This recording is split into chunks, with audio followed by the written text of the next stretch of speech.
Editing ऐसे है जैसे प्रॉब्लम सॉल्व करना। और जितना ज़्यादा आप टूल्स को समझेंगे उतना ही आसान होगा प्रॉब्लम्स को सॉल्व करना। In this short 1 hour 40 minute webinar, I have discussed all the tools and techniques that I have learned in past 4 years of editing.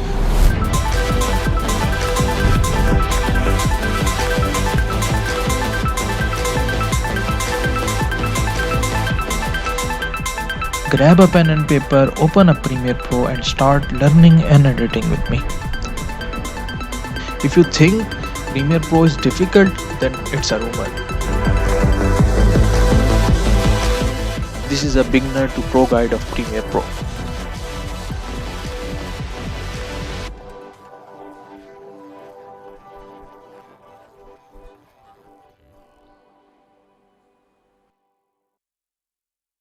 नहीं थी, क्या कहते हैं, ऑर्गेनाइज करना है कैसे। वर्क स्पेसेस देख ली थी, टूल मेन्यू देख लिया था हमने। वर्क फ्लो के ऊपर थोड़ी बहुत ही बात की थी, इतनी नहीं की थी, तो आज इंशाल्लाह हम इसके ऊपर भी बात करेंगे। और प्लानिंग वीडियोस भी हो गया था हमारा, ए रोल हो गया था, और म्यूजिक भी हो गया था हमारा, और टेक्स्ट भी हो गया था हमारा। टेक्स्ट हमने, हाँ जी, टेक्स्ट भी कर लिया था।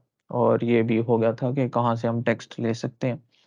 तो आज हम शुरू करेंगे जी इंशाल्लाह बी रोल से, और देखेंगे कि बी रोल क्यों ज़रूरी है। और हाँ जी, 2 टाइप के बी रोल होते हैं हमारे पास। एक स्पोर्टिंग बी रोल्स हम उन्हें कहते हैं, और एक को कहते हैं सिनेमैटिक मोन्टाजेस जो होते हैं वो। तो जो क्या कहते हैं, स्पोर्टिंग क्लिप्स होते हैं, वो किस तरह के हो सकते हैं? मसलन अगर मैं कोई बात कर रहा हूँ किसी भी फैक्ट्स एंड फिगर्स के हवाले से, तो कोई मैं चार्ट दिखा सकता हूँ उसके अंदर, स्पोर्टिंग बी रोल्स के अंदर। या जिस तरह मैं हिस्ट्री की वीडियोज़ जब बनाता हूँ, तो उसमें ये है कि मैं मैप्स दिखा सकता हूँ। या जो भी आप बात कर रहे हैं, उसके हवाले से कोई भी प्रूफ़ जो है, वो आप दिखा सकते हैं बी रोल्स में ना। और बी रोल की पहली टाइप में। अब टाइप 2 में आती हैं सिनेमैटिक मोन्टाजेज़। इसमें ये होता है कि हम काफ़ी ज़्यादा साउंड डिज़ाइन करते हैं, म्यूज़िक यूज़ करते हैं, कोई भी अपनी जर्नी को दिखाने के लिए, या इस तरह की कोई भी चीज़ ना, ठीक है? तो य ये एक टाइमलाइन है, जिसके अंदर ये कल भी मैंने बताया था, ये ए रोल है, और इसके नीचे काफ़ी ज़्यादा ये ऑडियोज़ पड़ी हुई हैं। ये छोटी-छोटी अगर आप देखें, ये वाली यहाँ पर, तो ये काफ़ी ज़्यादा ऑडियोज़ हैं। ठीक है? तो अब आज हम इसको देखेंगे कि इनको हम कैसे असेस करते हैं, और ये वो ना। सबसे पहले हम ये देख लेते हैं कि साउंड डिज़ाइन ए रोल की किस तरह होती है, और बी रोल की किस तरह होती है।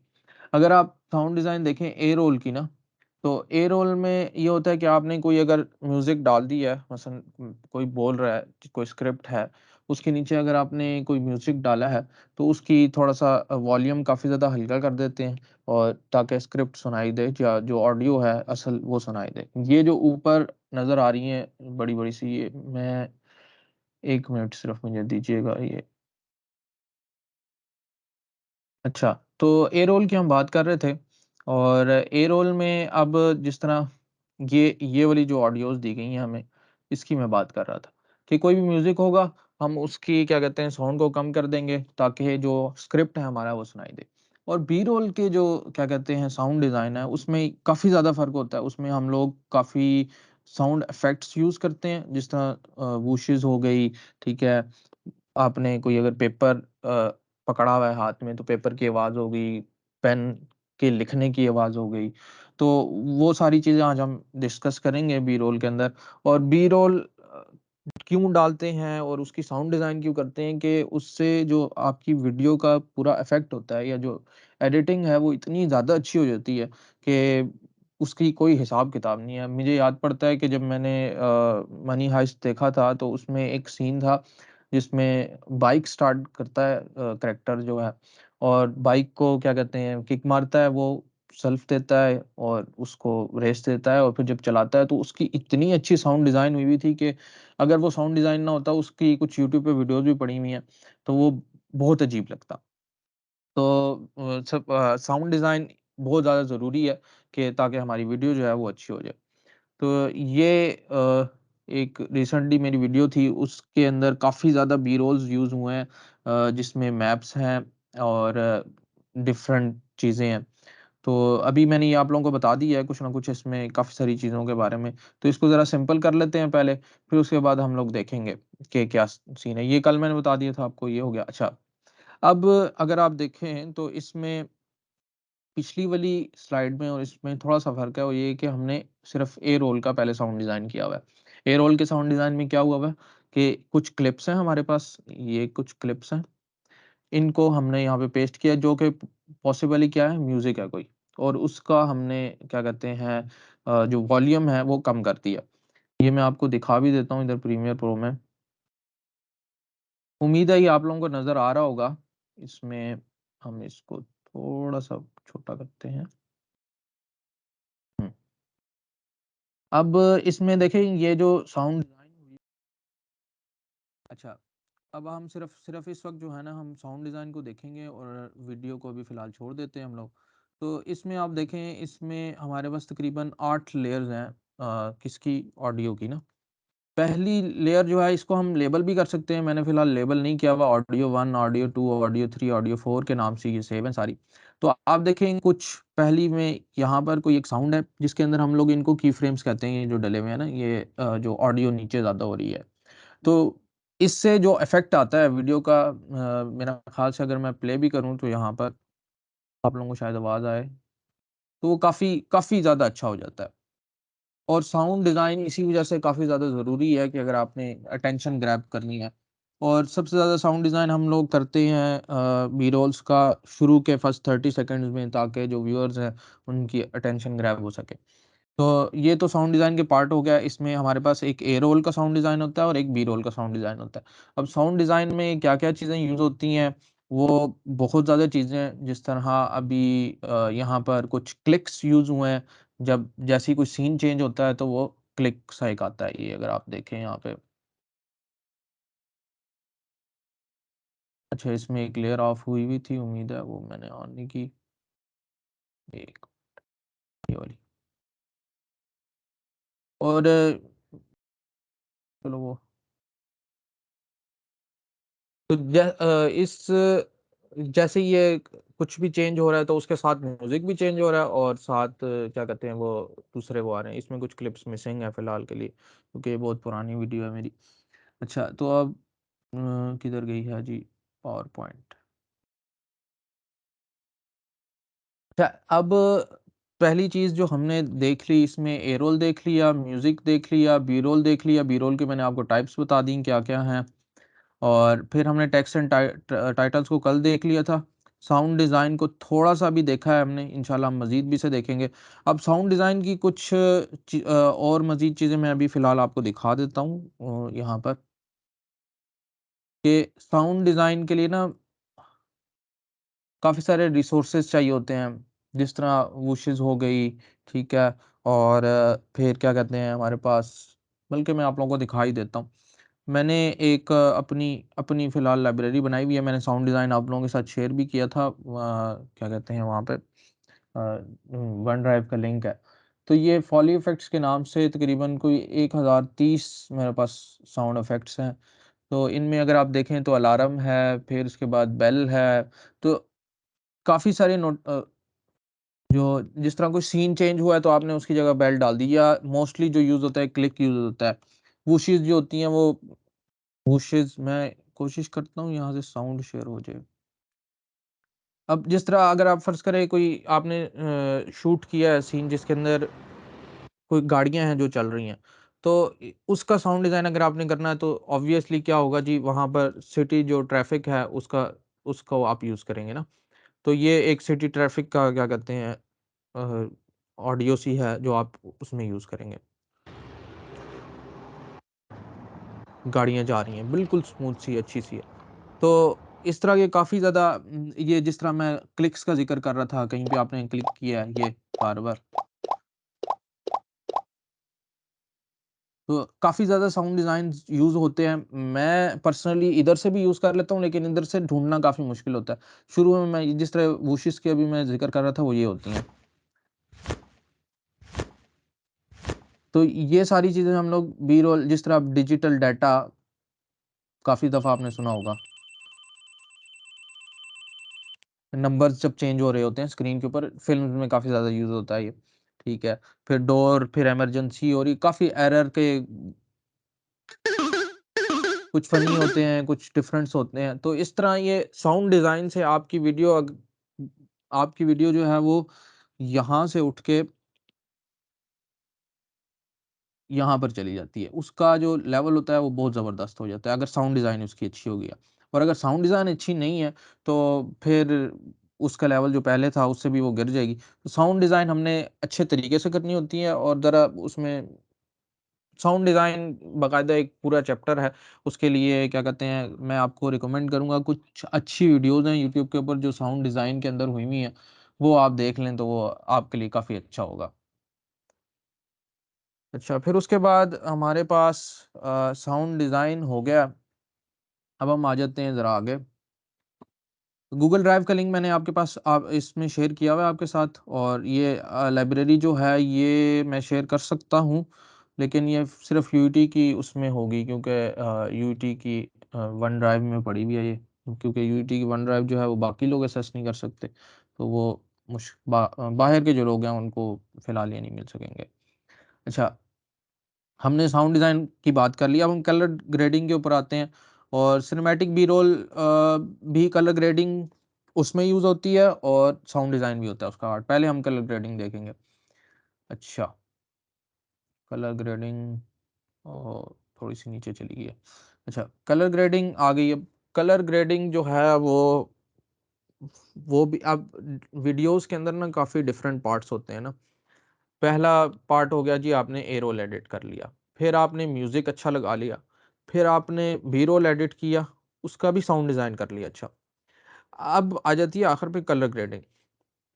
कलर ग्रेडिंग जो है वो बहुत इम्पोर्टेंट टूल है, अगर आपकी कोई प्रोडक्शन जो है वो ज़रा बड़ी है, और अगर आप व्लॉग्स भी बना रहे हैं या कोई वैसे स्टोरी बता रहे हैं, तो बहुत ज़्यादा इम्पोर्टेंट है, क्योंकि वो मूड चेंज करती है कलर ग्रेडिंग ना।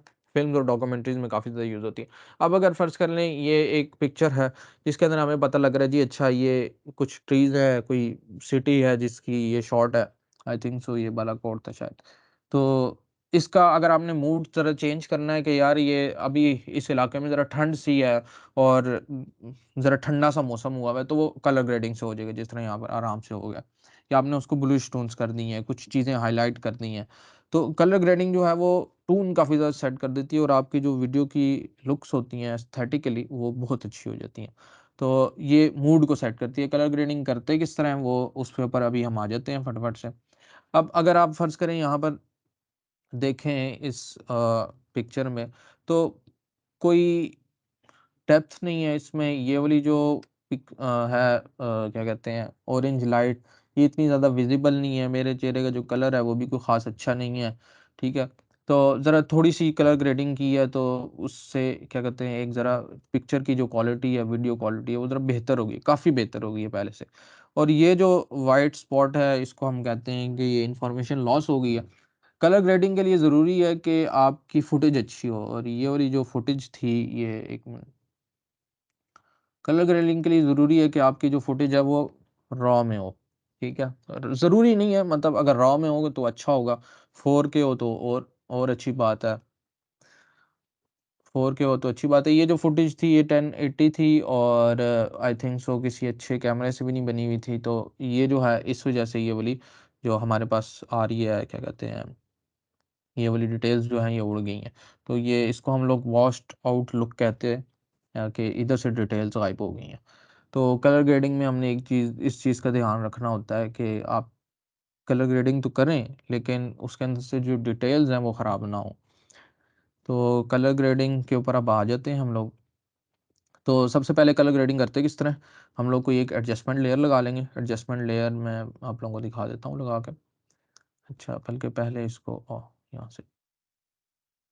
अब उम, मैंने एक वैसे इधर की थी, अगर नज़र आ जाए तो। हाँ, यही वाली पिक्चर अभी हम देख रहे थे, और ये बहुत फ़िलहाल अजीब-सी हुई है। अच्छा, अब ठीक हो जाएगी। तो इसके अंदर हम लोग फ़िलहाल कलर ग्रेडिंग देख लेते हैं। अब कलर ग्रेडिंग करनी है तो आप ना इधर इफ़ेक्ट्स कंट्रोल में आ जाएँ, और यहाँ से आपको लुमेट्री प्रीसेट्स के नाम से इफ़ेक्ट मिल जाएगा, ये यहाँ पर पड़ा हुआ है। तो यहाँ से भी आप कर सकते हैं। लेकिन हम लोग फ़िलहाल कलर में आएँगे, कलर की टैब में, और वहाँ से कलर ग्रेडिंग करेंगे। अच्छा, ये है कि आप प्रीमियर प्रो में अपनी कलर्स की टैब भी बना सकते हैं। मतलब अपनी टैब बना सकते हैं जिसके अंदर कलर के पहले से ऑप्शंस हों। तो अभी फ़िलहाल हम आ गए हैं कलर की टैब में ना, तो मैं जो है वो इसको ऑफ़ कर दिया मैंने। सबसे पहली चीज़ जो है वो ये है कि आपने बेसिक करेक्शन करनी है। अब बेसिक करेक्शन क्या है?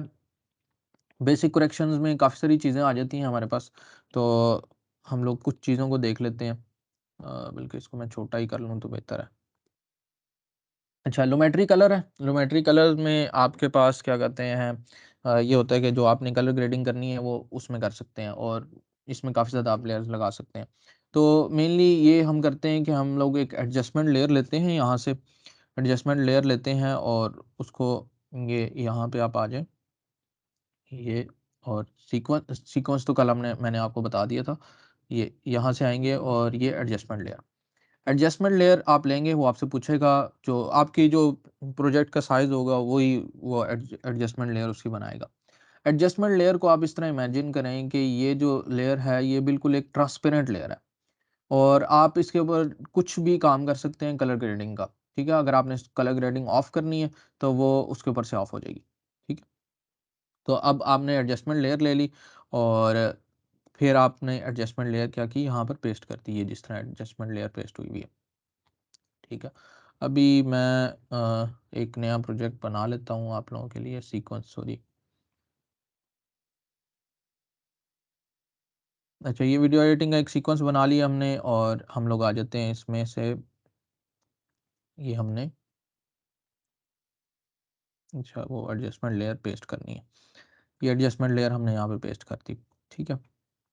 अच्छा, अब एडजस्टमेंट लेयर के नीचे ऑब्वियसली कोई इमेज भी होनी चाहिए, और इमेज फिर हम लोग, आई थिंक सो मैंने इधर रखी थी कोई, उम, कोई फ़िलहाल के लिए कोई भी इमेज ले लेते हैं, वो मुझे काफ़ी ढूँढनी पड़ेगी फिर। अच्छा चलो, अ, इमेज साइज़ वाला किधर गया? अच्छा, अब हम आ गए एडजस्टमेंट लेयर में और हमने इमेज ले ली। अब आपके पास 2 तरीके वो ये हैं कि एक तो आप इसको ऑटो पे कर दें। ऑटो पे ऑब्वियसली आपको नीचे वाली उस पे रख के करना पड़ेगा, तो तब वो सेट करेगा। लेकिन अभी हमें पता लग रहा है जी इसका एक्सपोज़र उसने काफ़ी ज़्यादा कम कर लिया है, हाइलाइट्स काफ़ी ज़्यादा कम कर दी हैं। तो कभी-कभार अच्छा काम करता है ये ऑटो वाला फ़ीचर, कभी-कभार नहीं करता, तो वो आपको अपनी मर्ज़ी से, अब मुझे देख के इस इमेज में पता लग रहा है यार बहुत ज़्यादा हाइलाइट्स हैं ये चेहरे पर बहुत ज़्यादा हाइलाइट्स हैं। तो मैं क्या करता हूँ जी, इसका मैं थोड़ा-सा एक्सपोज़र कम कर दूँगा, ठीक है? थोड़ा-सा ज़्यादा हो गया, और फिर मैं थोड़ी-सी हाइलाइट्स कम कर दूँगा, थोड़ा-सा कंट्रास्ट ज़्यादा कर दूँगा, और फिर शैडोज़ थोड़े से ज़्यादा, वाइट्स थोड़े से कम, और मतलब कलर ग्रेडिंग की बेसिक सेंस आपको पता होनी चाहिए, फिर टेम्परेचर आपने किस हवाले से रखना है। थोड़ी-सी इसको हम लोग ब्लूइश टोन की तरफ लेकर जाएँगे, पर्पल। अच्छा, अब ये बेसिक करेक्शंस आपको ना हर एक उसमें करनी पड़ेंगी। अब मैं आपको एक ज़रा एक शॉर्टकट बता देता हूँ, जो ऑब्वियसली जिसको नहीं आती कलर ग्रेडिंग इतनी ज़्यादा करनी, तो हम लोग फिर ना प्रीसेट्स यूज़ करते हैं कलर ग्रेडिंग के अंदर, जिसको हम कहते हैं, वो क्या है जी, वो लट्स है।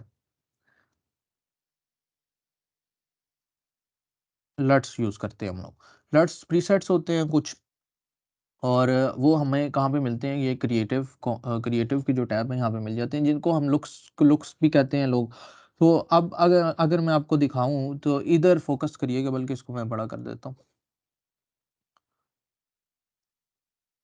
अच्छा, ये अब ना, ये अगर आप, ये लुक को देखिएगा, ये लुक चेंज हो रही होगी, और यहाँ पर हमारे जो इफ़ेक्ट है वो चेंज हो रहा होगा ना, ठीक है?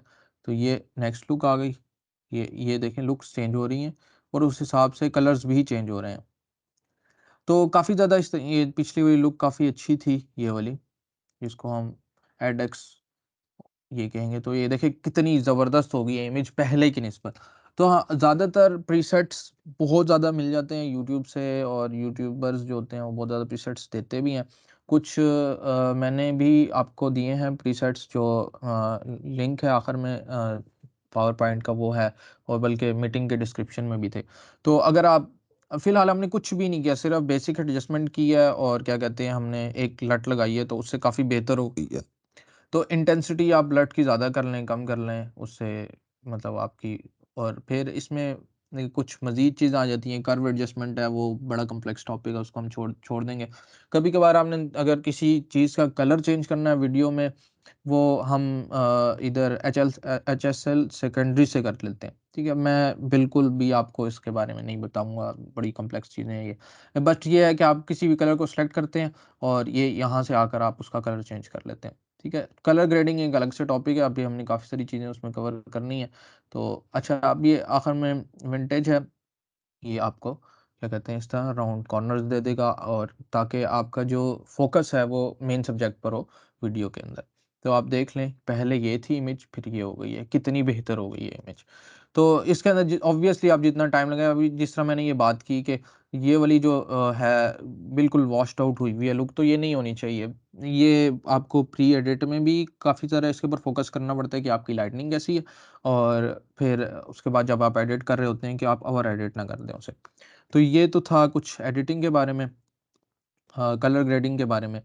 तो कलर ग्रेडिंग में सबसे पहले हमने एडजस्टमेंट लेयर लगा ली, फिर उसके बाद हमने लियोमेट्री कलर में आए, हमने उसकी बेसिक करेक्शन कर ली।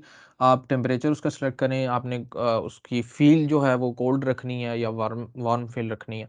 फिर एक्सपोज़र हो गया, कंट्रास्ट, हाइलाइट्स, ये ज़्यादातर लोग इससे वाकिफ़ ही होंगे। अच्छा, फिर उसके बाद हम लोग लुक्स की मैंने बात कर ली, ठीक है? लुक्स जो आप लगा सकते हैं, जिनको हम लट्स कहते हैं, उनके प्रीसेट्स मैंने गूगल ड्राइव का लिंक दिया, वहाँ से आप डाउनलोड कर लीजिएगा, और अगर यूज़ करने हुए तो कर लीजिएगा। प्रीसेट्स काफ़ी सारे यूट्यूबर्स जो हैं वो भी दे देते हैं, अगर आप मैंने यूट्यूबर्स भी कुछ मेंशन किए हैं जो कलर ग्रेडिंग सिखाते हैं। कलर ग्रेडिंग नहीं, प्रीमियर प्रो में एडिटिंग सिखाते हैं, ऑब्वियसली कलर ग्रेडिंग भी सिखाते हैं, तो वो फिर दे रहे होते हैं काफ़ी सारे लट्स फ्री में। तो इसके अंदर कुछ चीज़ें हैं जो आपको अपने माइंड में रखनी चाहिए। वो ये कि आपको अपने स्क्रिप्ट के हिसाब से वीडियो एडिट करनी होती है। अगर स्क्रिप्ट नहीं होगा तो फिर आपको उधर एडिटिंग में मुश्किल होगी। अच्छा, फिर उसके बाद बी रोल जो है वो, अगर आप क्या कहते हैं अच्छी एडिशनल फुटेज उसमें डालें, इमेजेस यूज़ करें, स्ट्रॉन्ग विजुअल्स यूज़ करें, तो वो बहुत अच्छी आपकी वीडियो बन जाती है। मसलन अगर आप किसी मैप के बारे में बात कर रहे हैं, तो वो मैप दिखाएँ आप। ठीक है? तो वो जब आप मैप दिखाएँगे तो वो काफ़ी अच्छा विज़ुअल आ जाएँगे। जिस तरह अगर हम फ़र्ज़ करें सल्तनत उस्मानिया की बात कर रहे हैं, तो उसका आप मैप दिखा दें वहाँ पे। तो लोगों को पता लग जाएगा, भाई अच्छा ये मैप है, तो उनकी जो अटेंशन है वो भी कायम रहेगी, और जो समझना है वो भी ज़्यादा हो जाएगा अच्छा उनके लिए। अच्छा, फिर उसके बाद हम आ जाते हैं आगे, और जो ज़रूरी बात है वो ये है कि आप जब बहुत ज़्यादा मेहनत करते हैं अपनी एडिट के ऊपर, आपने 1 दिन लगा दिया, 2 दिन लगा दिए, कभी-कभार हफ़्ते लग जाते हैं, 2-2 हफ़्ते लग जाते हैं। तो आपको अपनी एडिट बहुत ज़्यादा अच्छी लग रही होती है, ज़ाहिर-सी बात है। अच्छा, तो आपने किसी एक को अपनी एडिट ज़रूर दिखानी है, वो उसके ऊपर क्रिटिसाइज़ करें कि कैसी हुई है, अच्छी बनी है, नहीं बनी। फिर उसके बाद आप उसको पब्लिश करें, लोगों का ओपिनियन लेंगे तो तभी आप क्या कहते हैं अच्छे हो सकते हैं। मैं जो एडिट करता हूँ तो मैं अपने दोस्तों को भेज देता हूँ लिंक प्राइवेट करके, सिर्फ़ लिंक से व्यू होता है। तो कुछ दोस्त देख लेते हैं, वो बता देते हैं क्या चेंजेज़ मुझे करनी चाहिए, तो वो करके फिर उसको मैं दोबारा से क्या कहते हैं एक्सपोर्ट कर देता हूँ। अच्छा, तो ये तो हो गई जी उसकी बात। अब कल हमने थोड़ी-सी बात की थी ट्रांज़िशंस की, और ट्रांज़िशंस की, तो आज हम लोग थोड़े बहुत इफ़ेक्ट्स और एनिमेशंस की बात करेंगे। तो इफ़ेक्ट्स जो हैं वो कल मैंने उधर से बताया था आपको, ऑडियो इफ़ेक्ट्स डलते हैं और वीडियो इफ़ेक्ट्स डलते हैं, ठीक?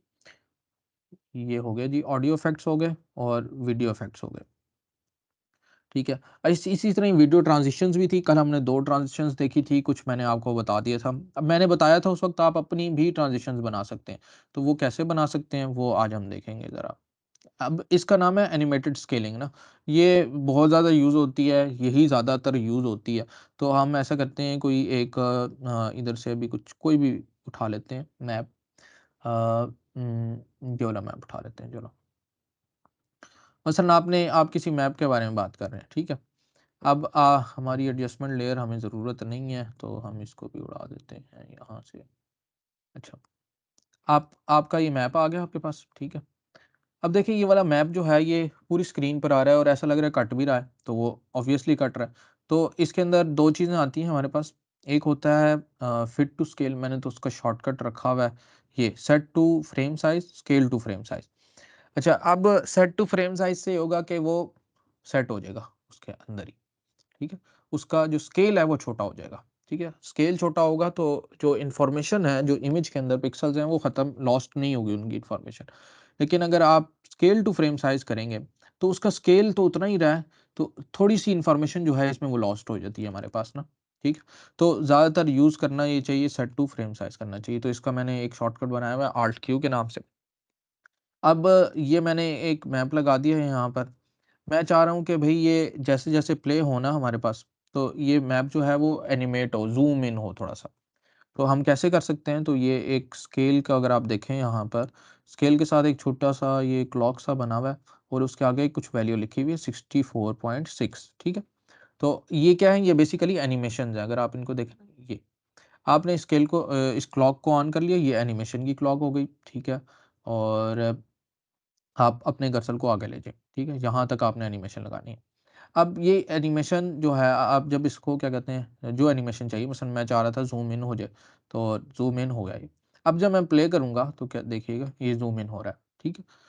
अब मैं चाह रहा हूँ जी ये ब्लैक बार्स ना आए, ये अच्छी नहीं लग रही इसके पीछे, तो हम क्या करेंगे, कोई भी एक स्टॉक फ़ोटो लेंगे पेपर की, उसके नीचे पेस्ट कर देंगे, तो आप देखें ये इस तरह ये उसके अंदर ज़ूम हो रहा है। ठीक है, अब एनिमेशंस के ऊपर भी हम काफ़ी ज़्यादा बातचीत कर सकते हैं इसके अंदर। ये अगर हम देखें तो ये हमारे पास काफ़ी ज़्यादा चीज़ें दी गई हैं कि हम हमारी एनिमेशन चलेगी किस तरह, वो इन कैसे होगी, उसका आउट कैसे होगा। ये अगर मैं दिखाऊँ तो ये आपके पास ये वाले की फ्रेम्स होते हैं, ठीक है। ये जो 2 छोटे-छोटे अगर आपको नज़र आ रहे हों, ये वाला जो है इसको हम की फ्रेम कहते हैं और हम की फ्रेम को एडजस्ट करके एनिमेशन की टाइमिंग एडजस्ट कर सकते हैं, वो किस तरह आएगी वो एडजस्ट कर सकते हैं। मसलन क्या सेट कर सकते हैं, मैं आपको दिखा देता हूँ। लीनियर है, ईज़ इन होनी चाहिए, ईज़ आउट होनी चाहिए। ईज़ इन से होगा जी, क्या हो जाएगा कि आपकी जो एनिमेशन है वो बड़े अच्छे स्मूथ तरीके से इन हो रही है। ये वाला देखें आप। अच्छा, अब इसको आप इन कर्सर्स को भी एडजस्ट कर सकते हैं, देखें। तो ये एनिमेशंस के अंदर आप काफ़ी ज़्यादा टाइम लगा सकते हैं कि अब ये बड़े स्मूथ तरीके से इन होगी उसमें, ये देखें। अच्छा, ये तो एनिमेशंस की हम लोगों ने बात कर ली कुछ। और ये वीडियो वाला किधर चला गया? तो ये स्केल की एनिमेशन अभी हमने फ़िलहाल लगाई है। इसी तरह हम पोज़ीशन की भी एनिमेशन लगा सकते हैं, ओपेसिटी की एनिमेशन लग सकती है, रोटेशन की लग सकती है। ये जो जितनी भी क्लॉक्स आपको नज़र आ रही हैं, यहाँ से आप इनसे एनिमेशंस बना सकते हैं, ठीक है? अच्छा, ये तो होगी एनिमेशन की बात। ये एनिमेटेड स्केलिंग हमने अभी फ़िलहाल देख ली और साथ ही हमने देख लिया की फ्रेम्स को यूज़ कैसे करना है, ठीक है? अब की फ्रेम्स के अंदर भी बहुत ज़्यादा टाइम आप स्पेंड कर सकते हैं, लेकिन ये बस जान लें की फ्रेम्स होते हैं जिनसे एनिमेशंस बनती हैं और एनिमेशंस किस तरह आएँगी, वो ईज़ इन होंगी, ईज़ आउट होंगी और लीनियर होगी, किस तरह की होगी, वो सारी चीज़ें आप एडजस्ट कर सकते हैं। अब एनिमेशन के भी मसलन अब देखें, हमने सिर्फ़ एक एनिमेशन लगाई है और उसके अंदर हमारा इतना टाइम ज़्यादा लग गया, ठीक है? तो एनिमेशन के अब क्या होते हैं, प्रीसेट्स बने होते हैं। एनिमेशन के ये प्रीसेट्स होते हैं। मैं अभी आपको कुछ प्रीसेट्स दिखा देता हूँ जो मेरे पास हैं। जो मैंने कुछ अपने, जिस तरह अब ये वाला था ना, ये वाली हमने एनिमेशन बनाई, तो हम इसको एज़ एन प्रीसेट भी सेव कर सकते हैं कि ये आपकी अपना जो ज़रूरत है उस हिसाब से हो जाएगा। अच्छा, ये हो गया ना। अभी हमने ये वाली एनिमेशन बनाई थी, ठीक है? और ये स्केल की थी ना इसमें एनिमेशन। अगर आपने, अब ये हम लोग दोबारा इफ़ेक्ट्स में आ जाते हैं। ये इफ़ेक्ट्स हैं हमारे पास। इसमें आएँ तो ये देखें कुछ प्रीसेट्स पड़े हुए हैं। अब प्रीसेट्स में क्या है, जिस तरह हमने कलर ग्रेडिंग की है, हम उसी का प्रीसेट्स बना सकते हैं। अब ये देखें, ये उस्मान के नाम से एक प्रीसेट बना हुआ है और ये मोस्ट प्रोबेबली जो उस्मान की वीडियो थी उसके लिए मैंने बनाया था। तो ये प्रीसेट आपने कैसे बनाना है, बहुत आसान है। जस्ट आप यहाँ पर आए और आई थिंक सो यहाँ से सेव प्रीसेट, ठीक है? सेव प्रीसेट को आप क्लिक करेंगे तो वो आपका प्रीसेट का नाम पूछेगा और वो सेव हो जाएगा, ठीक है? उस तरह। अच्छा, अब ये प्रीसेट में कुछ एनिमेशंस मैं आपको दिखा देता हूँ। अ, अब ये देखें, ये वाली जो इसमें इन आउट के अंदर दी गई हैं एनिमेशंस, ग्लिच की हैं ये सारी। आपका जो वीडियो होगी वो थोड़ी-सी ग्लिच हो जाएगी। ग्लिच की एनिमेशन है। फिर उसके बाद काफ़ी ज़्यादा एनिमेशंस इसमें मैंने इंस्टॉल की थी। इंस्टॉल नहीं, मतलब वो प्रीसेट्स जो बाकी लोगों ने बनाए होते हैं वो शेयर कर देते हैं आपके साथ, तो वो आप डाउनलोड कर सकते हैं। तो अक्सर औक़ात आप अपनी एक दफ़ा बनाएँ एनिमेशन और उसको बार-बार यूज़ करते रहें यहाँ पर। तो ये अब देखें, ये ब्लर की एनिमेशन है, अगर हम इसके अंदर एक यूज़ कर ही लेते हैं, चलो।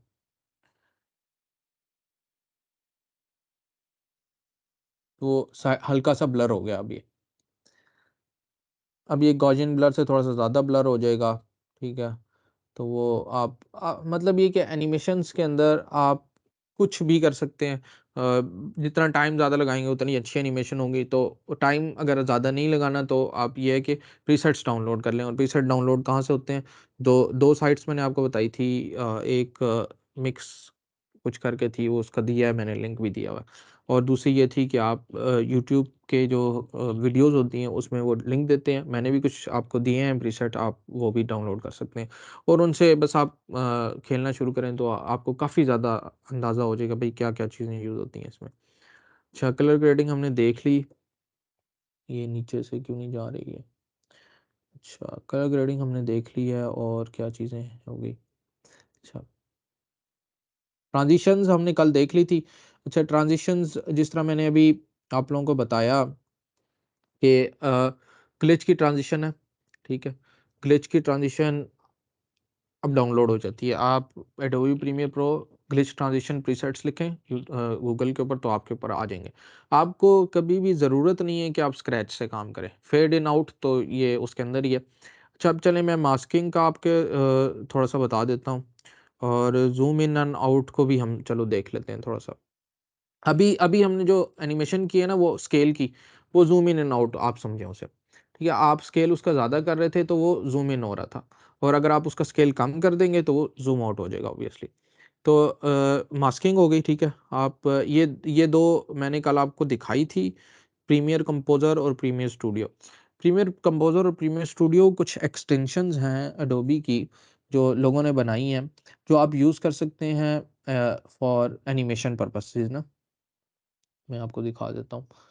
अच्छा, एक मास्किंग मैंने आपको दिखानी है, और एक क्या दिखाना है मैंने, चलें मास्किंग अभी हम देख लेते हैं। चलें फ़िलहाल अभी हम एक मास्क ड्रा करते हैं कि भई ये जो इजिप्ट है ना, बिल्कुल रफ़ सा मास्क ड्रा कर लेते हैं कि ये इजिप्ट वाली सिर्फ़ वीडियो आए इसके अंदर, ठीक है। ये मास्क मैंने वहाँ से इफ़ेक्ट्स कंट्रोल पैनल से सेलेक्ट किया और इसको यूज़ किया ना, ठीक है। अब मास्क के ऊपर होनी चाहिए ये वीडियो। हुँ, हुँ। तो आप देखें वो वाली अब इजिप्ट जो है वो गायब हो गया। अगर मैं इसके अंदर से इसको उठाऊँ तो ये जो सिर्फ़ ओहो! गलत वीडियो डिलीट हो गई है।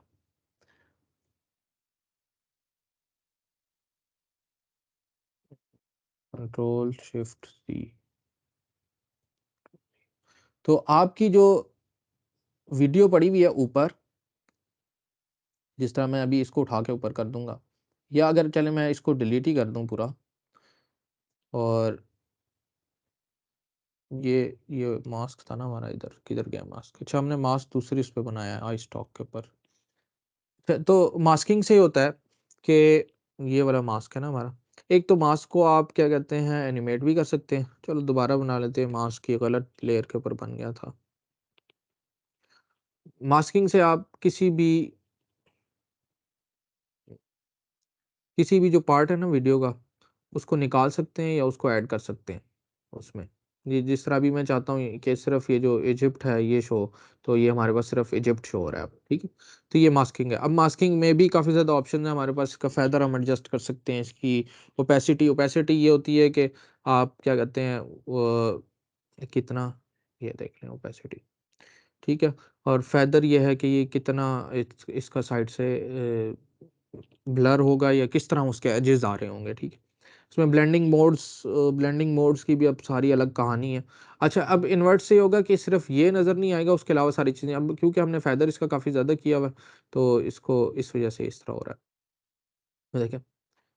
तो ये मास्किंग हो गई। ये मास्किंग बस मेरा मकसद ये है कि ओवरव्यू आपको देता जाऊँ क्या-क्या चीज़ें हैं।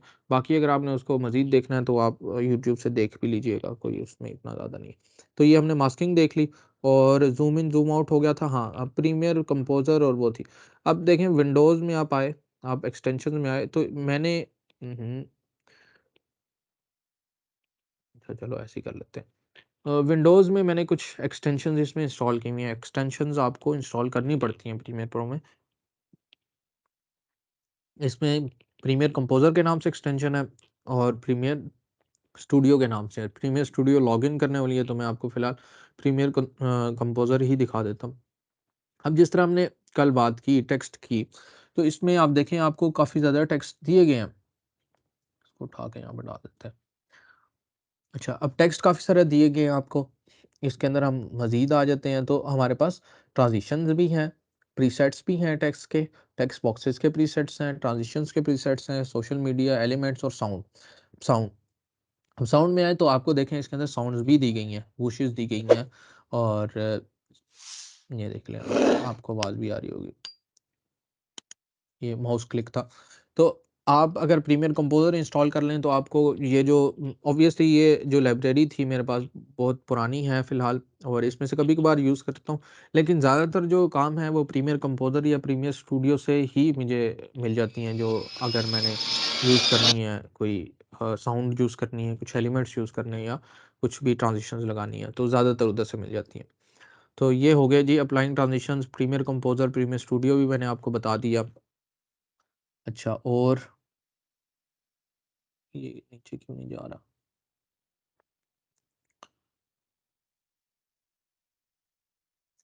अच्छा, हाँ, अब आ जाते हैं हम एक्सपोर्ट करना अपने प्रोजेक्ट को ना।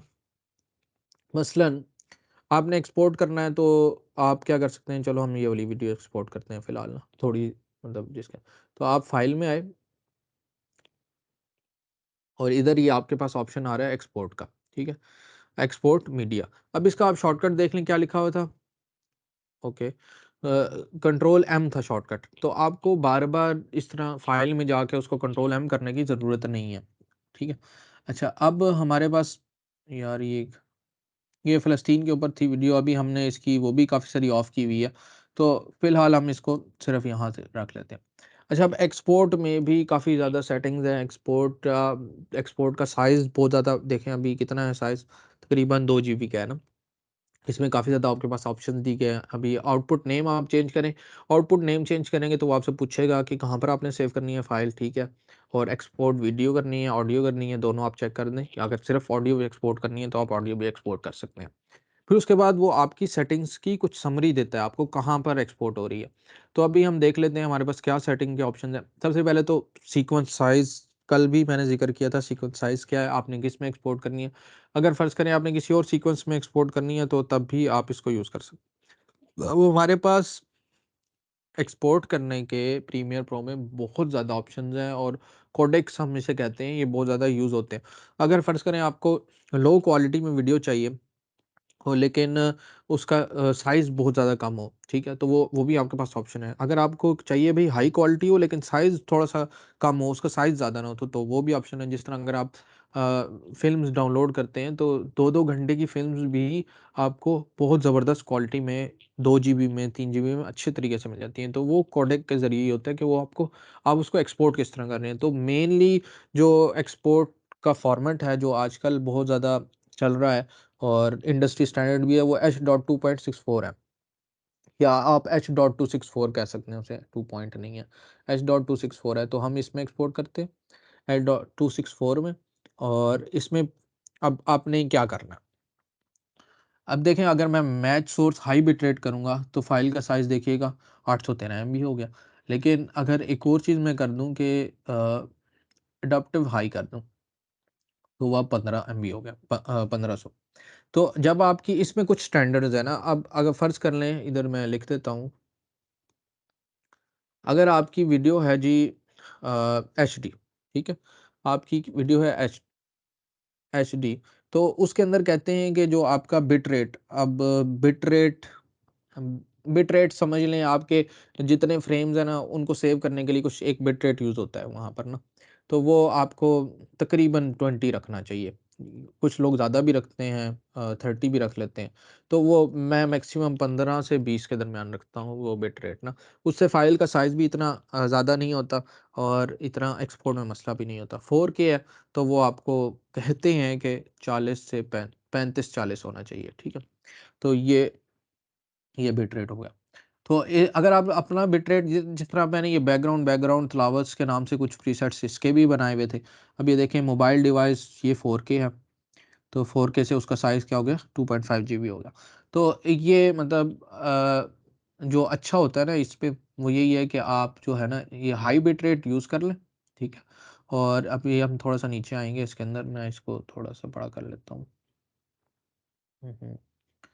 ये आपके पास यहाँ पर ऑप्शन होता है ये टारगेट बिट रेट, इस वक़्त 10 है ना, ठीक है? ओहो! Control M.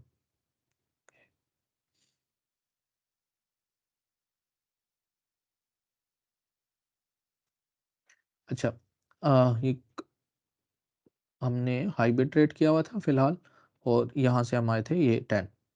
अच्छा, बिटरेट एन्कोडिंग में कुछ 2 चीज़ें ऑप्शन है हमारे पास, सीबीआर होता है, वीबीआर होता है और वीबीआर पास 1 होता है, वीबीआर पास 2 होता है।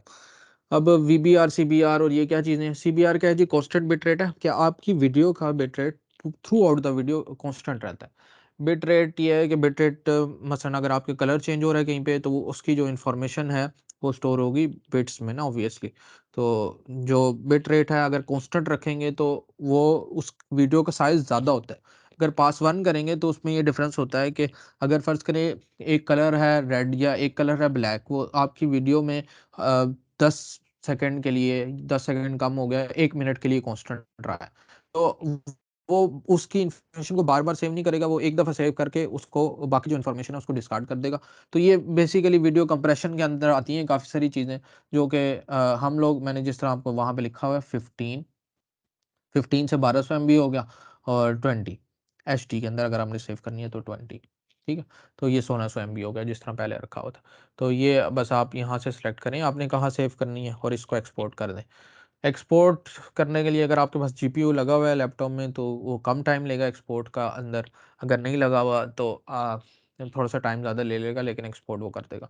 फिर इसके अंदर मैक्सिमम रेंडर क्वालिटी है, रेंडर ये होता है कि जब आप कोई हेवी एनिमेशंस या ग्राफिक्स डालते हैं, तो आपके पास रेड लाइन आ जाती है। मैं इधर दिखा देता हूँ शायद कहीं पे होगी, मेरा ख़्याल से इस वीडियो में थी। तो होम ये देखें ये काफ़ी ज़्यादा रेड लाइन्स है ना हमारे पास, तो इसका मतलब है यहाँ पर अभी रेंडरिंग होने वाली है। रेंडरिंग ये है कि आप प्रीमियर प्रो ने सारे फ्रेम्स अभी लोड नहीं किए, तो यूज़ मैक्सिमम रेंडर क्वालिटी से आप उसको यूज़ कर सकते हैं। अच्छा, ये एक्सपोर्ट के बारे में भी मैंने आपको काफ़ी कुछ बता दिया है, तो इसमें ज़्यादा नहीं फ़िलहाल जाते। तो क्या हो गया? हाँ, अब ये इन एंड आउट एक्सपोर्ट क्या चीज़ होती है? मसलन फ़र्ज़ करें आप कहते हैं भई यार मैंने पूरी वीडियो एक्सपोर्ट नहीं करनी, मैंने इस जगह से इस जगह तक एक्सपोर्ट करनी है, तो आप अपने कीबोर्ड के ऊपर आई दबाएँ और उसके बाद फिर आप ओ दबा दें। ये आई क्या है? इन और ओ क्या है? आउट। तो जब आप आई और ओ दबाएँगे तो वो एक एरिया आपका सेलेक्ट हो जाएगा और फिर उसके बाद जब आप कंट्रोल एम करेंगे तो वो आपसे आपको सिर्फ़ वो वाला पार्ट एक्सपोर्ट करके देगा। ठीक है? जिस तरह ये वाला हो गया। यहाँ पे सिर्फ़ 168 एमबी हो गया। आप देखें पहले 1600 था। ठीक है? तो ये हो गया। अगर आपने इसको ख़त्म करना है तो कंट्रोल शिफ्ट ओ से आई थिंक सो मैंने इसका शॉर्टकट रखा हुआ है। नहीं वो नहीं। या अगर आपने इसको ख़त्म करना है तो आप सिर्फ़ यहाँ पर आएँ और ये क्लियर इन एंड आउट कर दें। ठीक हो गया? अच्छा ये भी हो गया हमारे पास मार्कर्स एक्सपोर्ट सेटिंग मैंने आपको बता दी है और अभी हम मार्कर्स के ऊपर आ जाते हैं। तब टाइम थोड़ा ही है हमारे पास चलो। अब मार्कर्स जो हैं वो बहुत इम्पोर्टेंट हैं। हमने ये देखें इस वीडियो में 3 मार्कर्स लगे हुए हैं। मार्कर्स बस सिंपल आप ये समझ लें कि कहीं पे आपने कुछ वीडियो में चेंज करनी है, ठीक है? तो आप वहाँ पर मार्कर लगा लें और ये देखें ये मार्कर लगा हुआ है। ये इसको ये जो ऊपर नज़र आ रहा है आपको ये वाला, ये मार्कर है। आप मार्कर लगाएँगे वहाँ पर आप लिख सकते हैं भई यार ये मैं इन फ्यूचर मैंने ये चीज़ एडिट करनी है यहाँ पर और उसके अंदर काफ़ी ज़्यादा आप कमेंट्स डाल सकते हैं कि ये चीज़ ठीक नहीं है, ये चीज़ ठीक नहीं है और ये तब काम आता है जब 1, 2, 3 लोग एक वीडियो के ऊपर काम कर रहे हों और वो अपने कमेंट्स उसके ऊपर डाल दें। मैंने कुछ पिछले साल रिसाइटेशंस की वीडियोज़ बनाई थी, कुरान मजीद की एडिट्स की थी ना, तो उसमें मार्कर्स जो थे वो मेन मेन पॉइंट था। अगर मार्कर्स नहीं होते तो वो एडिट्स बहुत मुश्किल थी। मैं आपको एक सिंपल सी उसकी दिखा देता हूँ, क्या कहते हैं, एग्जांपल, कि हाँ मार्कर्स कितने ज़्यादा इम्पोर्टेंट है बहुत ज़्यादा इम्पोर्टेंट है। अगर आप उनको अच्छे तरीके से यूज़ करें तो वो काफ़ी ज़्यादा हेल्पफुल हो जाते हैं। अ, ये इसमें ट्रैक ऑफ टाइम में, देखें कुछ, क्या कहते हैं, इंफॉर्मेशन है हमारे पास, ये ना। अब ये कुछ इंफॉर्मेशन है, ज़रा फ़िल्टर कर लेते हैं हम लोग। टाइम है अभी थोड़ा-सा, चलो। ये एक्सेल में, ऑब्वियसली एक्सेल में भी थोड़ा-सा काम होता था, तो ह आप जब एडिट करने बैठते हैं तो आपको काफ़ी ज़्यादा मतलब सॉफ्टवेयर्स थोड़े बहुत सीखने पड़ते हैं, और ये टाइम के साथ-साथ ही होता है। अच्छा, अब फ़र्ज़ कर लें मैं अभी ना फ़िलहाल इसको ख़राब नहीं करना चाहता, तो मैं एक नई वीडियो एडिटिंग जो हम बना रहे थे उसमें आता हूँ। और जिस तरह मैंने आपसे ज़िक्र किया था कि काफ़ी सारी एक्सटेंशंस होती हैं, तो हमारे पास एक एक्सटेंशन है जिसको हम कहते हैं मार्कर बॉक्स, ठीक है? अब मार्कर बॉक्स में अगर आप वो सारे टाइम इंटरवल्स एंटर करें जिस पर आपने मार्कर्स लगाने हैं, तो वो क्या करेगा, ये मैंने सारे टाइम इंटरवल्स एंटर कर दिए, और इंपोर्ट फ्रॉम टेक्स्ट एरिया। तो आप देखेंगे कि ये सारे मार्कर्स जो हैं ये लग गए हैं, ठीक है? अगर आप देखें इसको, मैं ज़रा ज़ूम आउट कर देता हूँ, तो ये ऊपर जितने भी मार्कर्स हैं ये आपको नज़र आ गए। तो मार्कर्स जो होते हैं वो आपकी एडिट्स में बहुत ज़्यादा हेल्पफुल होते हैं। आप अगर यूज़ करना चाहें तो उनको भी कर सकते हैं यूज़। मैं ये देखें 110 मार्कर्स इस वक़्त तकरीबन लगे हैं, और विदिन नो टाइम लग गए। तो मार्कर्स बहुत ज़्यादा हेल्पफुल हैं अगर आप उनको यूज़ करते हैं तो। चलें जी, मार्कर्स भी हो गया, एक्सपोर्ट सेटिंग हो गई, फ़ोल्डर स्ट्रक्चर मैं आप लोगों को दिखा देता हूँ। फ़ोल्डर स्ट्रक्चर क्यों ज़रूरी है? क्योंकि जब भी आप काम कर रहे होते हैं तो आपको ऑर्गनाइज़्ड नहीं है अगर आपकी फ़ाइल्स, तो उनको एक्सेस करना आपके लिए बहुत मुश्किल होगा, आपका टाइम बहुत ज़्यादा उसमें ज़ाया होगा। तो आपकी जो फ़ाइल्स हैं वो ऑर्गनाइज़ होनी चाहिए। मैं एक आप लोगों को सिंपल सी दिखा देता हूँ। जिस तरह अभी हमने मैं जो हूँ ऑडियो, ओह यार! असल में ये पेन उस पे नहीं चलता, वो उसकी चेंज कर देता है। अच्छा, पेंसिल। तो ऑडियो का अलग फ़ोल्डर है, मैं ऑडियो अलग रिकॉर्ड करता हूँ तो उस वजह से अलग फ़ोल्डर है। फिर कुछ क्लिप्स जो हैं उनका अलग फ़ोल्डर है, मैप्स का अलग फ़ोल्डर है, मैप्स की जो वीडियोज़ हैं उनका अलग फ़ोल्डर है, म्यूज़िक का अलग फ़ोल्डर है जो यूज़ करना है। फिर नेस्टिंग क्या चीज़ होती है वो भी मैं, चलें, आपको बता देता हूँ। म्यूज़िक फाइंड अभी हम देख लेंगे थोड़ी देर में, इसको आप छोड़ दें। नेस्टिंग, स्क्रीनशॉट्स का अलग फ़ोल्डर है, थंबनेल का अलग फ़ोल्डर है, विकिपीडिया का अलग फ़ोल्डर है, ठीक है? ये नेस्ट को आप समझ लें, ये ए रोल है, ठीक है? बाकी सारे हमारे पास, ये जो ऑडियो है ये किसकी है? ए रोल की ऑडियो है। होना तो ये चाहिए था कि ये इसके अंदर पड़ी हो, ठीक है? अच्छा, बाकी सारे बी रोल हैं, क्लिप्स भी बी रोल के अंदर आता है, मैप्स भी बी रोल के अंदर आते हैं, म्यूज़िक भी बी रोल के अंदर आता है। थंबनेल तो चलें छोड़ दें, और ये विकिपीडिया के जो थे लिंक्स थे, ये जो भी इन्फॉर्मेशन थी वो बी रोल में आता है, तो आप इसको बी रोल में रखें, ठीक है? आपकी जितनी फाइल्स अच्छी ऑर्गनाइज़ होंगी, उतना आपको आसानी होगी एडिट करने में। तो फ़ोल्डर स्ट्रक्चर जो है वो ए रोल, बी रोल, म्यूज़िक और इमेजेस के नाम से आप बना लें तो आपको काफ़ी ज़्यादा हेल्पफुल होगा। अच्छा, ये हो गया हमारा, और फिर उसके बाद क्या चीज़ है? नेस्टिंग क्लिप्स, मैं आपको नेस्टिंग क्लिप्स बता देता हूँ। अब जब ना हम लोग साउंड डिज़ाइन कर रहे होते हैं, जिस तरह आप ये देखें, ये बहुत ज़्यादा, क्या कहते हैं, इसमें बहुत ज़्यादा चीज़ें हैं। अगर आप देखें तो बहुत ज़्यादा ये छोटी-छोटी क्या कहते हैं, क्लिप्स हैं। अगर आप इसके ऊपर कोई क्लिप डालना चाहते हैं, वो लेयर्स बहुत ज़्यादा हो जाती हैं ऑडियो की, कभी-कभार वीडियो की 9 तक लेयर्स चली जाती हैं। तो सिंपल हम क्या करते हैं, इन सबको सेलेक्ट करते हैं, इसको क्लिक करते हैं, और यहाँ से हम नेक्स्ट कर देते हैं।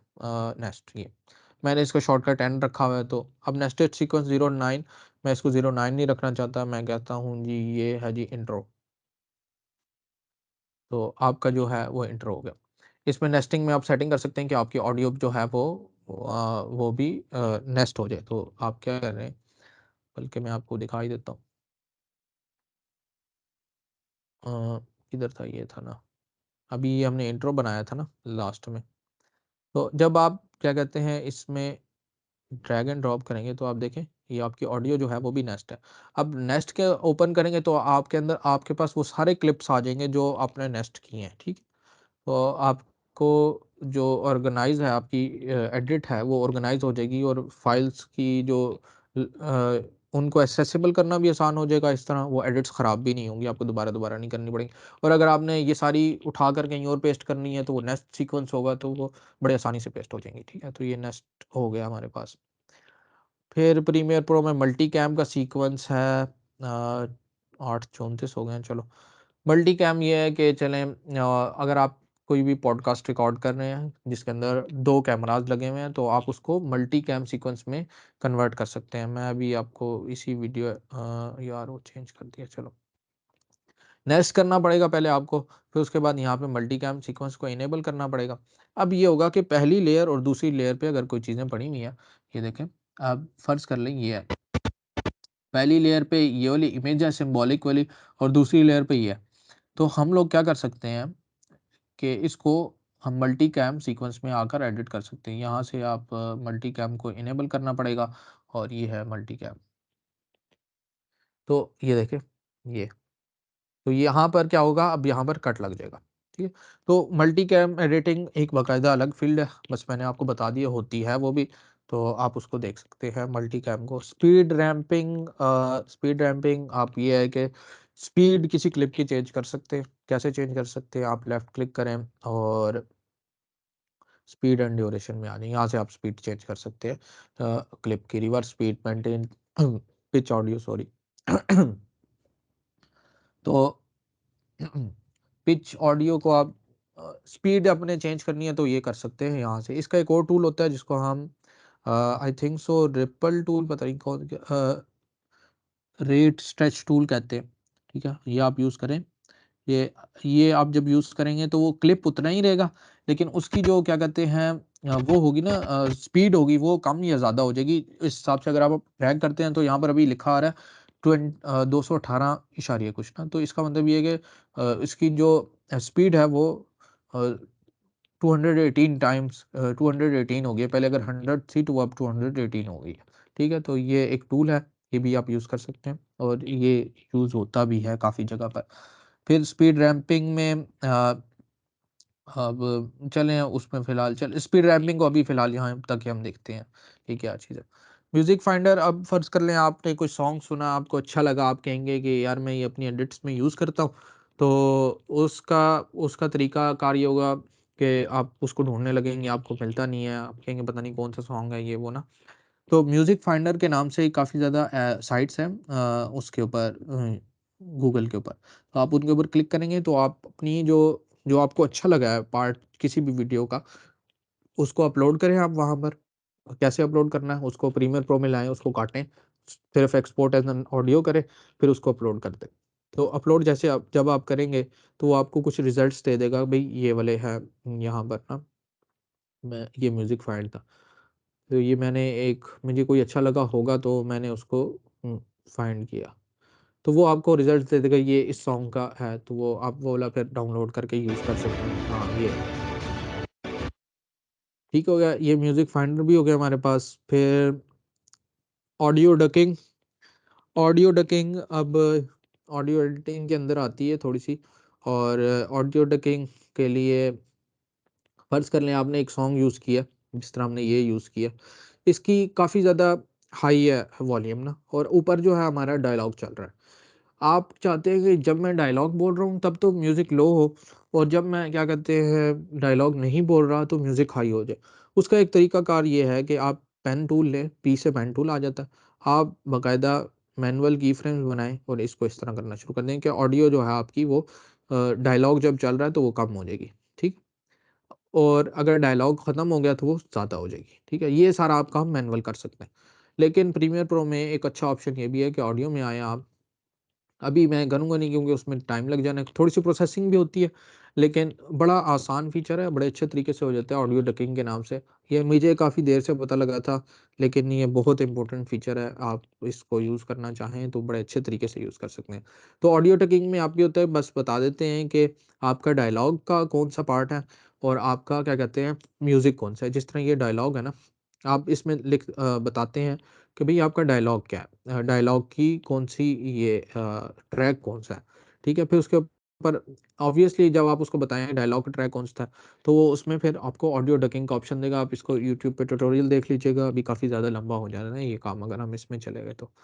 अच्छा, लास्ट चीज़ जो मैं कहना चाहूँगा वो ये है कि आप क्लाउड स्टोरेज के ऊपर आ जाएँ, क्लाउड स्टोरेज को यूज़ करें, क्योंकि हाँ जी। अच्छा, लास्ट चीज़ जो है वो ये है कि आप क्लाउड स्टोरेज यूज़ करना शुरू करें। क्लाउड स्टोरेज क्यों ज़रूरी है? क्लाउड स्टोरेज इस वज़ह से ज़रूरी है कि जब आप अगर अपनी वीडियोज़ बनाते हैं फ़र्ज़ करें, या इवन कि एडिट भी करते हैं, तो आपके काफ़ी ज़्यादा प्रीसेट्स होते हैं, आप काफ़ी मेहनत से एक चीज़ एडिट करते हैं, उसको सेव करना चाहते हैं, आप बंदे की ख़्वाहिश होती है, यार मैंने इतनी मेहनत से एडिट की है, ये मेरे पास महफ़ूज़ रहे। आप फिर ना एक्सटर्नल ड्राइव ले लेते हैं, एक्सटर्नल ड्राइव में स्टोर करना शुरू करते हैं। एक तो चलें ठीक है, आप एक्सटर्नल ड्राइव लें, उसके ऊपर खर्चा आता है ऑब्वियसली, और दूसरा ये कि एक्सटर्नल ड्राइव फ़ेल होने का काफ़ी ज़्यादा खतरा होता है। आपकी एक्सटर्नल ड्राइव फ़ेल होगी तो आपका जितना भी डाटा है वो सारा क्या कहते हैं ज़ाया होगा। अभी मैंने आपको एक फ़लस्तीन की वीडियो दिखा रहा था जो मैंने एडिट की हुई है, जिसकी मैं कलर ग्रेडिंग आपको दिखा रहा था फ़िलहाल। वो मेरी तीसरी वीडियो थी जो मैंने अपने चैनल पे पोस्ट की थी, तो वो अभी तक उसकी आप देख लें एडिट मेरे पास पड़ी हुई है। तो वो क्या है, मैंने कुछ अपनी एडिट्स जो हैं हार्ड ड्राइव में डालना शुरू की पहले। मुझे फिर समझ आ गई वो 1 टीबी की हार्ड ड्राइव थी कि भई ये तो बड़ी जल्दी ख़त्म हो जाएगी, क्योंकि 50-50 जीबी की तो आराम से आपके पास एडिट्स हो जाती हैं। तो फिर क्लाउड स्टोरेज ये है कि यूनिवर्सिटी वालों ने हमें वन ड्राइव दी हुई है, और वन ड्राइव के अंदर हमारे पास 4 टेराबाइट स्टोर करने का ऑप्शन है। वो आप कहीं से भी एक्सेस कर सकते हैं। तो मैंने अब अपनी जो जितनी भी एडिट्स होती हैं, वो जो भी प्रीसेट्स हैं, जो भी इम्पोर्टेंट फाइल्स हैं, प्रीसेट्स जब बंदा बनाता है, फिर डाउनलोड जो करता है प्रीमियर प्रो की फाइल्स, वो काफ़ी ज़्यादा जीबी होती हैं ना, तो उनको आप क्लाउड स्टोरेज में यूज़ करें, आपकी ज़िंदगी आसान हो जाएगी और उनको एक्सेस करना आसान हो जाएगा, और आप स्टोरेज ख़त्म होने की टेंशन से बच जाएँगे। और ऑब्वियसली जब यूनिवर्सिटी ने दी है तो वो फ्री भी है, वो हम यूज़ कर सकते हैं। मैंने काफ़ी दफ़ा उनसे पता भी किया है कि क्या ये हमसे वापस तो नहीं ले ली जाएगी जब हम हमारी ग्रेजुएशन हो जाएगी तो? कहते हैं अभी तक कोई ऐसी पॉलिसी नहीं है कि वो वापस आ जाए। तो लास्ट चीज़ ये है कि अगर आप कंटेंट क्रिएशन कर रहे हैं, तो उसके लिए तो आपको काफ़ी ज़्यादा एक्सपर्टीज़ की चाहिए। आपकी राइटिंग अच्छी होनी चाहिए अगर आप अपना कंटेंट बनाते हैं। फिर आपकी प्रोजेक्ट मैनेजमेंट अच्छी होनी चाहिए, कि आप चीज़ों को किस तरह कब लेकर चलेंगे। आपको ऑडियो एडिटिंग आनी चाहिए, आपको ग्राफ़िक डिज़ाइनिंग आनी चाहिए, आपको एनिमेशन का पता होना चाहिए, फिर आपको सोशल मीडिया कैसे हैंडल करना है, उसकी एसईओ कैसे करनी है, वो सारी चीज़ें पता होनी चाहिए। तो एक कंटेंट क्रिएटर अगर आप बनना चाह रहे हैं, तो आपको काफ़ी सारी चीज़ों का पता होगा। एक्सपर्टीज़ तो चलें किसी एक चीज़ में होगी आपकी, आपको एडिटिंग अच्छी आती होगी या राइटिंग आपकी अच्छी होगी। लेकिन आपको इन सारी चीज़ों का कम से कम एज़ एन एडिटर पता होना चाहिए कि यार अच्छा थोड़ा बहुत राइटिंग का आपको नॉलेज हो, प्रोजेक्ट मैनेजमेंट का नॉलेज हो, तो एडिटिंग ऑडियो एडिटिंग कैसे होती है, ग्राफिक डिज़ाइनिंग का थोड़ा बहुत पता हो। ऑब्वियसली जब आप करना शुरू करते हैं तो चंद साल आपको लगते हैं ये सारी स्किल्स में कुछ ना कुछ उनको पता करने के लिए। तो कुछ ना कुछ आप इनको ना देखना शुरू कर दें जैसे-जैसे आप एडिट करते हैं तो वो आपको काफ़ी बेनिफिशियल होगा। तो बस यही था फ़िलहाल। और हाँ, इसमें ये है कि प्रीमियर प्रो के बाद अब डाविंची रिज़ॉल्व बहुत ज़्यादा फ़ेमस हो रहा है मार्केट में। तो डाविंची रिज़ॉल्व के अंदर कलर ग्रेडिंग के ऑप्शंस काफ़ी ज़्यादा अच्छे हैं, उनकी प्रोजेक्ट मैनेजमेंट काफ़ी अच्छी है। तो इन फ्यूचर शायद लोग डाविंची रिज़ॉल्व पे आ जाएँ, लेकिन अभी तक प्रीमियर प्रो चलता है। मोबाइल पे काइनमास्टर और ये वो ऐप्स होती हैं, प्रीमियर रश के नाम से, लेकिन मोबाइल पर एडिटिंग में बहुत ज़्यादा टाइम लगता है। मैंने पहले भी ज़िक्र किया था कि अगर आप एडिटिंग क्या कहते हैं लैपटॉप पे करते हैं, तो वही आप एडिट घंटे की 5-10 मिनट में कर सकते हैं। अच्छा, फिर ये मैंने लास्ट में कुछ चैनल्स मेंशन किए हैं, जो बहुत अच्छी एडिटिंग आपको सिखाते हैं, ठीक है? ऑब्वियसली ये तो एक सेशन था, जिसमें आपको सारी एडिटिंग तो बताई जा भी नहीं सकती और आप ना सीख सकते हैं। कुछ चैनल प्रीमियर बेसिक्स के अंदर चैनल्स हैं और बहुत कमाल चैनल्स हैं। मैंने जितनी ज़्यादा ट्रिक्स ये ज़ेवियर से सीखी हैं और किसी ने नहीं बताई ना, तो ऑडियो डबिंग भी इसने बताई थी, तो वो मैंने कहीं और नहीं देखी। तो ये बहुत अच्छे चैनल्स हैं, ये जो 3 है ना। अच्छा, फिर उसके बाद आपको अगर इंग्लिश कंटेंट नहीं समझने में ज़रा आसानी मुश्किल होती है, तो ये जीएफएक्स मेंटोर इमरान अली दीना, ये बहुत अच्छी एडिटिंग सिखाते हैं, बड़ा इनका स्टाइल अच्छा है। बड़े प्यार से आपको सिखाएँगे, आप सीख भी जाएँगे आराम से। तो इनकी जो प्लेलिस्ट है वो आप चेक कर सकते हैं। फिर एनीथिंग्स फ़िल्म्स, ये cinematic videos, colour grading, animation और ट्रांज़िशंस, इनके ऊपर बहुत ज़बरदस्त तरीके से बात करता है। इसकी अपनी जो स्क्रिप्ट की स्किल्स हैं या फ़िल्म मेकिंग स्किल्स हैं वो बहुत ज़बरदस्त हैं, तो आप लाज़िमी इसको चेक आउट करें। ये काफ़ी अच्छा आपको सिखाएँगे। फिर आई टीच स्टफ है, ये बेसिक्स के लिए बहुत अच्छा चैनल है। अगर आप बिल्कुल शुरू कर रहे हैं तो मैंने पहले पहले इनको देखा था, तो छोटी-छोटी वीडियोज़ इन्होंने बनाई हैं, तो ये अच्छा होगा। डाउनलोड करना है आपने प्रीमियर प्रो, तो ये लिंक है, आप यहाँ से कर सकते हैं डाउनलोड। और लास्टली साउंड डिज़ाइन के ये गूगल ड्राइव के कुछ लिंक्स हैं, उसके हैं। और ये जो मैं यूज़ कर रहा हूँ इफ़ेक्ट्स जो हैं उसके हैं ये, लेकिन सिर्फ़ ये यूटी की वन ड्राइव वाले ही एक्सेस कर सकते हैं। अभी हम क्वेश्चन आंसर्स कुछ रख लेते हैं, लेकिन उससे पहले कुछ जो बहुत ज़्यादा क्वेश्चन पूछे जाते हैं वो देख लेते हैं। वो ये है कि क्या आपको किसी का स्टाइल कॉपी करना चाहिए एडिट के अंदर? तो ऑब्वियसली आपको करना पड़ेगा शुरू-शुरू में एडिट स्टाइल। किसी यूट्यूबर जो भी आपको अच्छा लगता है उसका स्टाइल आप कॉपी करते रहें तो इवेंचुअली आपका अपना स्टाइल एक बन जाता है। ठीक है? एडिट को कितना ज़्यादा टाइम देना चाहिए? सच्ची बताऊँ तो कभी भी कोई एडिट 100% नहीं होती। हमेशा क्या कहते हैं, कुछ चीज़ें रह जाती हैं, तो बहुत ज़्यादा चीज़ें रह जाती हैं जिसको बंदा कहता है यार ये ठीक कर लेता हूँ, ये ठीक कर लेता हूँ। आप एनिमेशंस लगाने लगें तो आप कहते हैं यार ये एनिमेशन इस तरह होनी चाहिए, ये इस तरह होनी चाहिए। तो हमेशा एक कोट याद रखिएगा कि done is better better than perfect. Editing में बहुत ज़्यादा चलती है, क्योंकि अगर आपकी एडिट डन नहीं हुई तो वो फिर कहीं पे जाएगी नहीं और आप उसको पोस्ट नहीं कर सकेंगे। तो एडिट को टाइम दें, लेकिन एक मखसूस टाइम दें, उससे ज़्यादा ना दें। वो फिर ये है कि आप उसमें फँस जाएँगे। फिर आप किससे इंस्पायर हो सकते हैं? तो एडिट बहुत ज़्यादा अच्छी करते हैं लोग, सिखाते भी काफ़ी ज़्यादा अच्छी हैं। एक एनीथिंग का मैंने ज़िक्र कर दिया, और सैम कोल्डर बहुत अच्छी एडिट करता है। उसकी वीडियो सिनेमैटिक भी बहुत अच्छी होती हैं। अगर आपने इंस्पायर्ड होना है वीडियो एडिटिंग से, या जो आप स्किल्स हैं उनको अच्छा करना चाहते हैं, तो सैम कोल्डर हो गया, पीटर मैककिनन हो गया, और एनीथिंग्स मैंने आपको बता दिया। और भी काफ़ी सारे यूट्यूबर्स हैं। प्रीमियर बेसिक्स को भी आप देख लीजिएगा, वो भी बहुत अच्छी वीडियोज़ बनाते हैं, तो आप उनसे इंस्पायर हो सकते हैं।